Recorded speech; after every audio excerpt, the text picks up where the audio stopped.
Rappelons que l'AGEROUTE a été créée par l'ordonnance N-04018/PRM du 16 septembre 2004, ratifiée par la loi N-04061 du 8 décembre 2004. L'AGEROUTE est un établissement public à caractère administratif, EPA, doté de la personnalité morale et de l'autonomie financière. Elle a pour mission d'assurer la gestion des travaux d'entretien routier exécutés en entreprise. À ce titre, elle est chargée d'élaborer les dossiers d'appel d'offres et les demandes de propositions de prix destinées aux entreprises et bureaux d'études soumissionnaires, de lancer les offres et attribuer les marchés, de contrôler les travaux exécutés par les entreprises attributaires des marchés, d'assurer le paiement des prestations des entreprises chargées de l'exécution des travaux et des bureaux d'études commis pour la fourniture de services.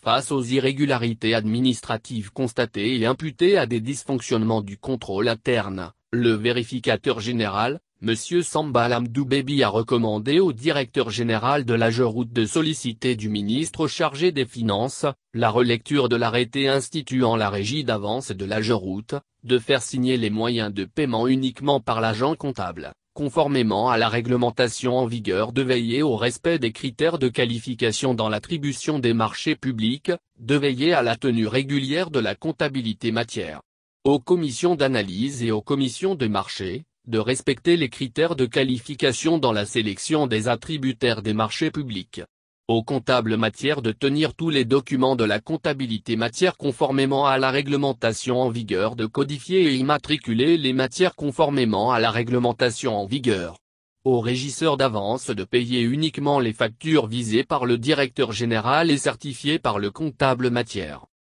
Quant aux irrégularités financières qui s'élèvent à 1 373 032 898 FECFA, elles ont fait l'objet de transmission et dénonciation par le vérificateur général au président de la section des comptes de la Cour suprême et au procureur de la République près le tribunal de grande instance de la commune II du district de Bamako, chargé du pôle économique et financier relativement à l'attribution de marchés à des soumissionnaires non préqualifiés pour un montant total de 617 073 450 FECFA au non-reversement des produits issus de la vente des DAO pour un montant total de 13 580 000 FECFA, aux avantages indus accordés au président du conseil d'administration pour un montant total de 3 600 000 FECFA, au paiement de jetons de présence indus pour un montant total de 750 000 FECFA, à l'octroi d'avantages indus au délégué du contrôle financier pour un montant total de 4 600 000 FECFA, au paiement d'avantages indus à un personnel qui assurait un intérim pour un montant total de 930 272 FECFA.